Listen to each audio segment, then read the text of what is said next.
자연의 모든 생물은 생존을 위한 자신만의 방법이 있는 법. 갈대는 줄기가 가늘어난 대신 뿌리를 넓게 퍼뜨리며 뻗어간다. 줄기가 바람에 흔들려도 뿌리가 땅에 단단하게 지탱돼서 쉽게 꺾이거나 뽑히지 않는 이유다. 일상의 균형을 깨뜨리는 외부 요인으로부터 스스로를 지키려면 우선 나부터 단단한 사람이 되어야 하는 건가? 하나를 깨달은 순간 갈대에 관한 또 다른 사실을 발견했다.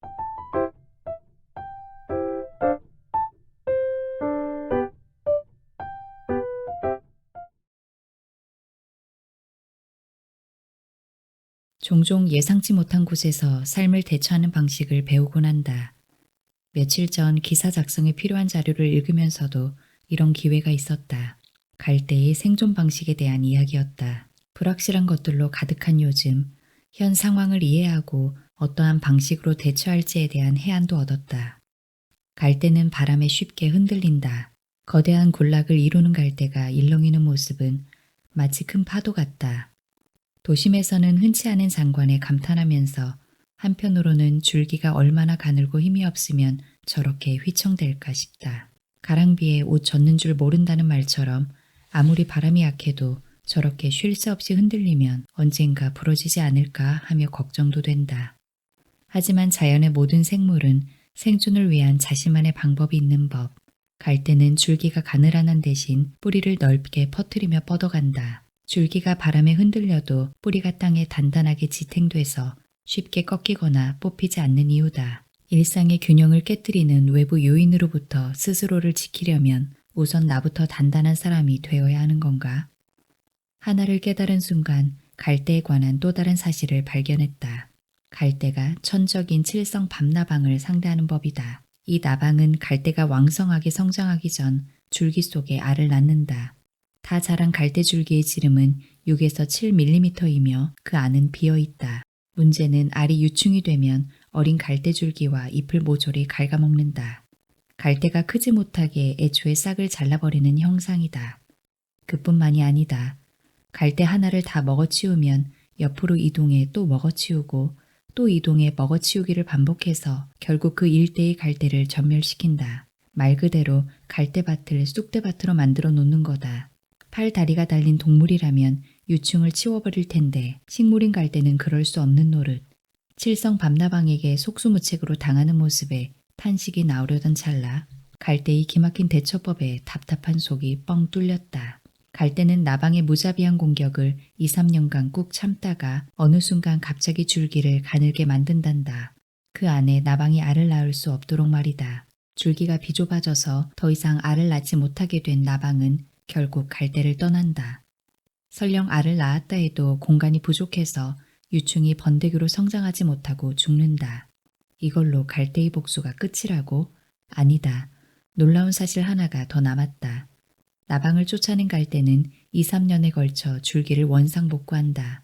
나방을 내쫓기 위한 비상조치를 해제하는 셈이다. 와, 영리하다. 나방을 안심시킨 다음 줄기를 확 줄여 쫓아내는 것도 흥미로운데 언제 그랬나는 듯 다시 원상태로 돌아가 나방이 갈대 크기가 일정하지 않네 라며 갈대를 정착할 수 없는 불확실한 곳으로 인지시키는 전략이 말이다.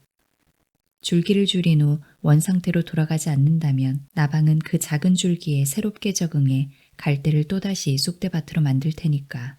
동물처럼 즉시 공격할 수 없지만 자신이 처한 상황에서 지혜를 10분 발휘한 생존 방식이다. 불확실성은 최대한 줄여야 한다고 생각하는 나와 달리 갈대는 스스로 불확실성의 주체가 되어 그 상황을 능수능란하게 갖고 논다.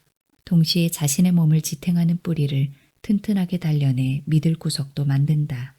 학생 때부터 지금까지 나를 괴롭히는 건 미래에 대한 불확실이다.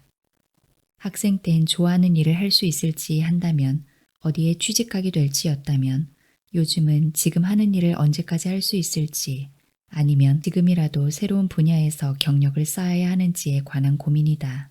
하지만 이러나 저러나 불확실한 건 마찬가지다. 하나의 불확실이 해결되면 또 다른 불확실이 기다렸다는 듯 튀어나온다. 갈대처럼 불확실한 상황에서도 휩쓸리지 않고 그 상황을 대처할 수 있도록 내공을 키워야겠다. 그렇다면 일상에는 어떻게 적용해 볼까?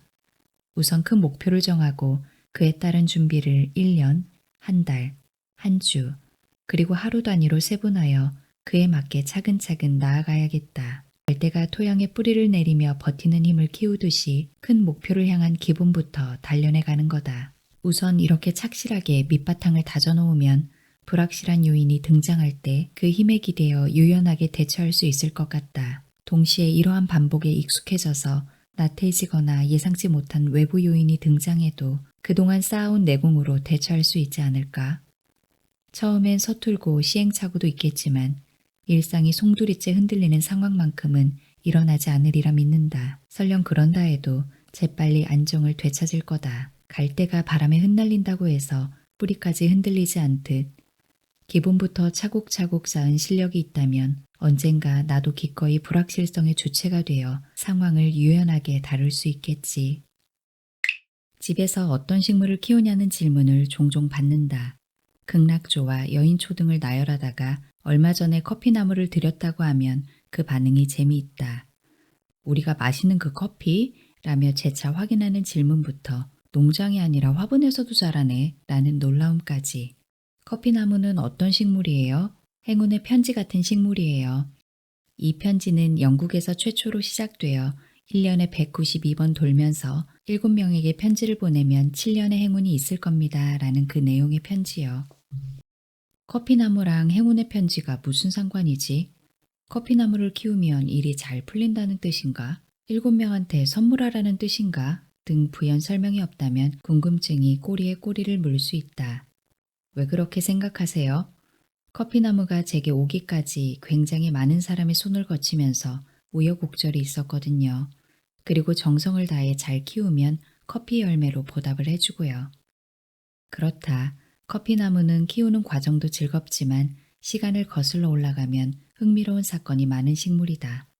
역사를 어려워해도 매일 아침 커피로 카페인을 충전하고 커피를 즐겨 마신다면 두 눈이 번쩍 트일 터. 커피나무는 6, 7세기경 아프리카 에디오피아 고원에서 처음 발견됐다. 11세기에는 아라비아의 예멘에서도 재배되기 시작했으며 인도를 거쳐 네덜란드와 프랑스 등 유럽에도 전파되었다. 17세기경에는 오스만 튀르크가 빈 침공에 실패한 후 커피를 버려둔 채 떠났고 이를 폴란드인 콜시츠키가 차지해 카페를 열었다. 긴 세월이 흘러 이곳은 미국 제임스 프리먼에게 영감을 주어 지금의 블루보틀이 탄생하는 계기가 됐다. 18세기에는 중앙아메리카와 동남아시아로 19세기 말에는 한국에 소개돼 고종이 커피를 마셨다. 까마득하게 먼 곳에서 출발해 여러 사람을 거쳐 지금 내 앞에 도착한 커피나무.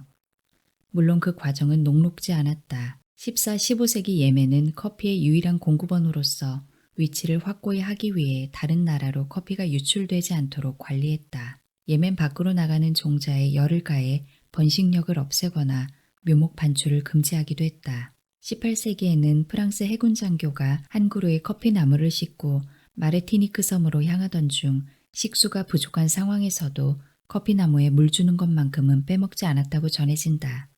와, 지금 당장 내가 죽게 생겼는데 커피나무를 먼저 챙기다니. 극한의 상황에서도 그는 커피나무의 가능성을 알아봤던 걸까? 이 밖에도 여러 악조건에서 커피를 들여왔다는 기록은 수두룩하다. 그래서일까?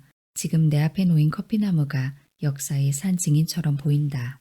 하지만 이 커피나무가 또다시 사라질 위기에 처했다.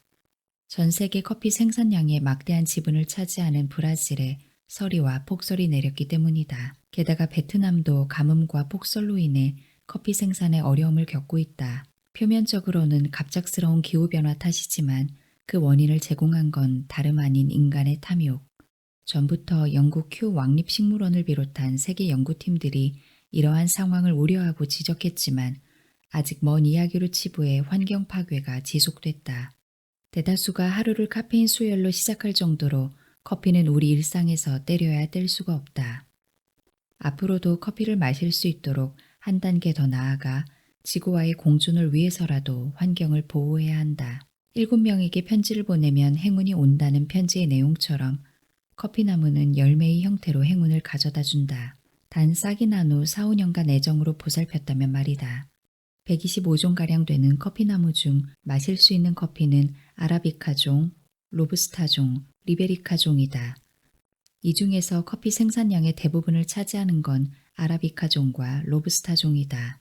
커피나무는 파치먼트라고 불리는 씨앗을 심은 후 3, 4년이 지나면 아라비카종은 2에서 4m, 로부스타종은 4에서 6m 성장하고 꽃이 지면 초록색 커피 열매를 맺는다. 이 열매는 익으면 붉은빛이 도는데 체리를 닮아 커피 체리라고도 불린다. 참고로 커피콩이라고 부르는 부분은 그 모습만 콩을 닮았을 뿐 실은 씨앗이다. 아라비카종은 에티오피아가 원산지로 기후나 토양, 병충해에 민감하고 성장 속도가 느리지만 풍미는 뛰어나다. 로부스타종은 아프리카 및 아시아 열대 지역에서 생산되며 풍미는 조금 약하지만 병충해에 강하며 가격대가 저렴하다. 대표적인 재배지는 베트남이다. 하노이 여행 중 마트에서 로부스타 원두를 자주 목격했던 것도 인스턴트 믹스커피 종류가 무궁무진했던 것도 이러한 이유였다. 두 종의 차이점은 자가 수분 여부. 아라비카종은 내부에서 수분하여 종자를 맺는 자가 수분을 한다. 수십 그루를 동시에 심어야 자손을 남기는 로부스타종과 달리 아라비카종은 한 그루만 있어도 번식할 수 있다. 일부 학자들은 아라비카종이 전 세계로 빠르게 퍼져나갈 수 있었던 이유를 여기에서 찾기도 한다. 커피나무를 키운 지 얼마 안 된 내게는 둘을 분간하기 어렵다. 자가 수분 여부는 두 눈으로 확인하기 쉽지 않아서이다. 그래서 나는 잎의 생김새로 두 종을 구분한다. 단순하지만 직관적이다. 잎이 약간 길쭉하고 표면에 윤기가 반지르르 흐르면 아라비카종, 잎이 전체적으로 둥글넓적하면 로부스타종이다. 이 기준에 따르면 내가 키우는 커피나무는 아라비카종, 아직 키가 한 뼘밖에 안 돼 무척이나 귀엽다. 이 아이들을 위해 내가 하는 거라곤 분무기로 잎에 물을 뿌려주고 일주일에 열흘 간격으로 흙에 물을 주는 것뿐 아주 기본적이며 최소한의 관리에도 불구하고 커피나무는 하루가 다르게 폭풍 성장하고 있다. 새 잎이 이제 막 형체를 갖추자마자 기다렸다는 듯이 또 다른 새 잎이 고개를 빼꼼 내민다. 신기할 따름이다. 집에 있는 다른 식물들은 1년 동안 나는 새 잎이 손에 꼽히고 그마저도 자리를 잡는 데까지 시간이 꽤 걸리니 말이다.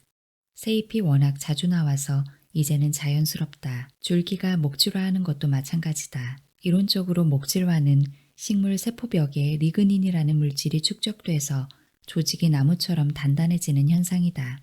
커피나무를 키우며 보고 깨달은 목질화는 지지대가 없으면 픽하고 쓰러지는 연약한 초록색 줄기가 갈색으로 변하고 커피나무라는 이름에 걸맞게 제법 우직해져 스스로를 지탱하는 힘이 생기는 것. 커피나무를 들였을 때 4년 정도 지나면 커피 열매가 열린다고 들었다. 하지만 그땐 임시로 꽂아놓은 빨대에 제 몸 하나 간신히 지탱할 만큼 여렸고 우선 튼튼하게 키워보자는 마음뿐이었다. 커피 열매까지 기대하는 건 무리였다.